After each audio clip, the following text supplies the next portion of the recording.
It's time again to talk about next month's theme. In March, the theme is black and white. Hi, it's Peter here, and let's get right into the business. The 52 assignment theme for March is black and white, and the assignments are contrast, light and shadow, high key, and low key. And let's talk about the ideas what I have when I made these assignments and the theme for the month. Black and white is a very popular genre, I don't know if you can call it genre, but anyways, a way of recording the world in black and white. It's very classical, and of course, the reason why it is very classical is that in the early days of photography, you didn't have colors. Colors came a lot later. The first colors, I think, was in the 30s already, but it became mainstream in the 70s, so it took a while to get to the colors. So up until that time, black and white has been the thing in photography, and most classical images that we see from the past are black and white. And that's probably why we kind of like that. It's a bit of a different thing. It's not very realistic in that sense that we don't, or normal people don't see the world in black and white, and it's a bit hard in some cases because you lose the color. But on the other hand, losing the color is a great thing. You can really concentrate on the composition and on the values of different shades of black and white and all the grays between. It's really interesting world, and how different colors affect, or are not affect, but how different colors show in black and white. For example, red and green is exactly the same color, so using filters and stuff like that could be one thing during the black and white month, which is March. And I do have videos about black and white. You might want to watch them from there after you watch this. I will put the links in the description also. I will also have a link to live feedback for February's images in the description. I will have the live stream on Tuesday the 7th. I'm traveling on Monday, so I can't have it on Monday night, but on Tuesday night I will have a live stream, and as usual around 30 images that I pick from the roughly 100 that I've gotten so far, images to the live stream. But all the instructions in the Google form, and you know the routine if you send me images before. And like always, I want to see as many images as possible. But let's start with the first one, which is contrast. Contrast can be interpreted in many ways. It can be the contrast between light and shadow, the brightest part of the image, or the darkest part of the image. That could be a contrast, and it's a very strong way of making the composition and making the image using really bright colors, really bright lights, and really dark shadows. That could really be very dramatic. Using really dark shadows, you can hide things, and then with bright light you can show things. And there are very many classical ways of doing that. One is, of course, a light beam between buildings and then someone walking there and as a shadow, and you know, all that type of stuff. And light and shadow are also needed to make the image 3D, but I will talk about that when we talk about light and shadows. This is about contrast. The other stuff about contrast is having something big and something small in the same image to make that contrast, or some other things could be a contrast. There could be a sign, and then the sign says something and something else happens. That could be a contrast. So it doesn't have to be about shadow and light, because that's another assignment which we will talk next. This one is quite close to contrast, because if we have really bright lights and dark shadows, this could be about contrast too, but it doesn't have to be.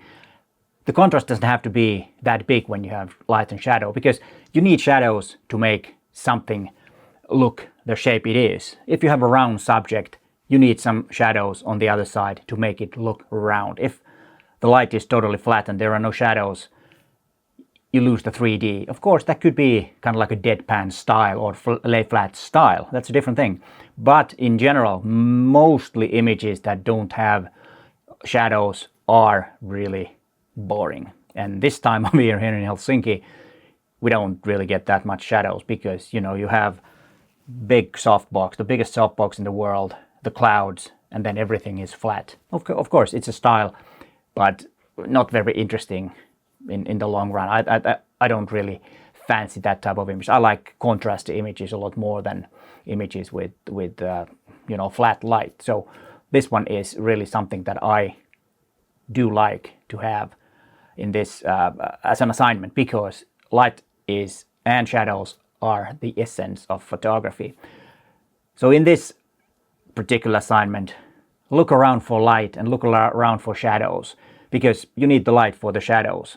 And that makes everything 3D on a two-dimensional space or two-dimensional thing what a photograph is.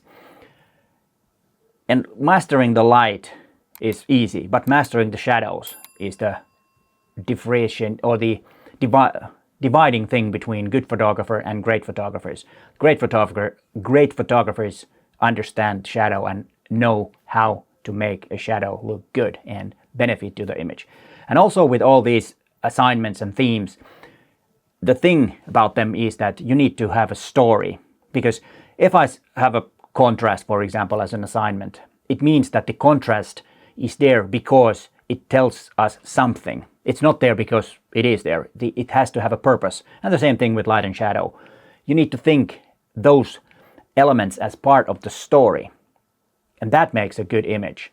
And that's what we're practicing this. The subject matter isn't really that important at all. The feeling and the story is a lot more important when we have abstract assignments like light and shadow or contrast. It can be anything. So concentrate on those. And then I think the hardest assignments so far are high key and low key, because that is something that most of us don't do that much. High key and low key is very popular in portraiture. You have really bright or white portraits, and then you have really dark portraits. And what these actually mean, the high key and low key. Low key is that all the shades in the image are on the darker side, so it's a very dark image. And then of course high key is then a very bright image. It has a lot of white values and not that much dark values at all. But then there is one catch. Both of these need to have the opposite shade. So if you have a dark image, low key image, it needs to have the white point. There has to be the white to make the image look interesting. And the same goes with high key. You need to have the black, pitch black in that image. And for example, in portrait, it usually might be the eyes. And the same goes with low key. You might have the eyes white or the eye white really bright. Or the teeth, for example, could be really bright white. Or there is a really hard light, a rim light, for example, which is really bright, almost overexposed. Those are the things that make the image pop. And that's also important when you're doing something else with low key or high key. You could photograph at the night time and have some couple of bright lights, but then the street scene, for example, or the nature, the landscape is really dark, but you have that really bright spot somewhere, light is hitting somewhere or something like that. And then also a bright high key image might have something really dark, just a small portion of black. And this is an interesting thing because high key and low key are totally different. They are opposite, so you can't kind of mix them in one image. Okay, if you made kind of like a duotype, is that a duotype, where you have two images side by side, make one image, then you could combine those. You have you kind of like the positive and the negative to make them like opposite, then you could probably combine them. But otherwise, I don't think you can. But if someone comes up with an idea how to combine that, then be totally cool to see. As I said, the story is really important in these images because there is no particular subject. And without a story, it's just a pretty image that doesn't have any feeling, or it doesn't resonate most likely with the viewer. Just a pretty image. Okay, it's nice to look at, but it doesn't, go deep inside and doesn't make emotions, which I think these images should, and aim for that. And yes, about storytelling, of course, that reminds me of our workshop with Matti Sulanto here in Helsinki next August. Here is a video about last year's workshop that we had here in Helsinki. Check out that if you're interested, and also I will put a link in the description to some more information about the workshop. That link goes to our website. And a reminder of the link to the Google form where you can send your images from February's theme. Pick one, the best one from the 4 assignments, and I will pick the 30 best, or roughly 30 best images on my live stream on the 7th of March. And here is that video about the last live stream that I had about January's images. You might want to watch that and see if you're not familiar what it is. then you'll find out from that. And the other one is about the workshop, about the storytelling workshop that we have next August. But hey, thanks for watching and bye for now. And let's turn it off.